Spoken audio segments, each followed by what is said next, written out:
there's a God who sees you, who loves you, and beyond that, where you're at, who you are now, He has welcomed you in.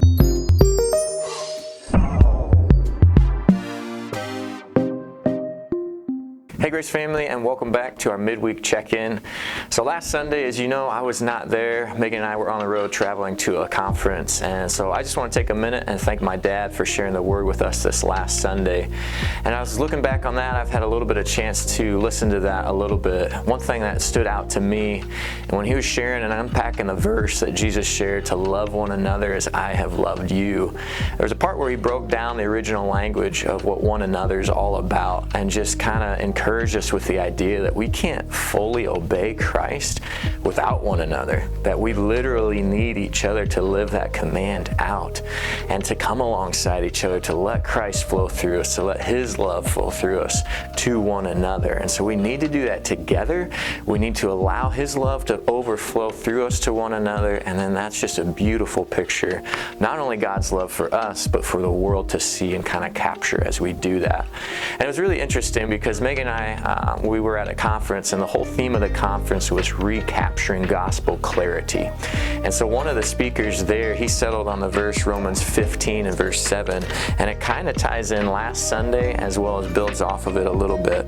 And so Romans 15 verse 7 says this. It says, "Therefore, welcome one another as Christ has welcomed you for the glory of God." And so you obviously see that connection. It's another one another command, and it's letting what Christ has done for us flow through us to one another for God's glory. And so I just kind of wanted to partner those two things. Wherever you are at in the middle of your week, I want to encourage you that it first starts with who God is, that God has loved you and God has welcomed you.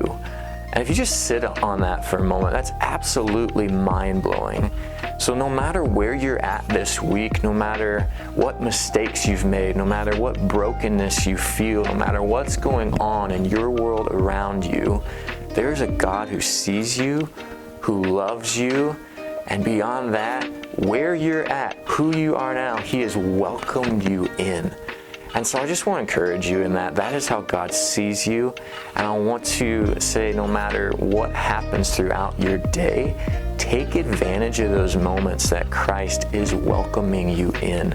So at any time, at any moment, no matter how good or how bad your day's going, maybe remove yourself from the situation and just take advantage to rest in the arms of our Father, to rest in Jesus as He has loved us and He has welcomed us in.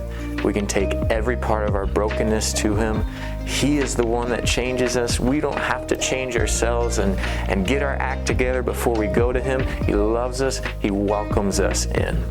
And so I hope you find some encouragement in that. Just rest in who God is. And beyond that, once we realize who God is and we experience that ourselves, we can then let who He is overflow to others. And just in these two verses, to love one another, to welcome one another as Christ has done for us. So there's so much there, and I just hope that gives you a little bit of encouragement to look back to who He is and just rest in that so that He does that in your life and the lives of those around you. So looking ahead at this next Sunday is going to be a big week as we look back over the whole last year and a half of our new mission and vision. We're going to take time to recap each level and to kind of get a big picture view of how this all fits together. And then we'll keep moving forward through the month of March as far as where do we go from here, and then the big celebration at March 26th. So I'll look forward to being back with you this Sunday, and we'll see you there at 9 a.m.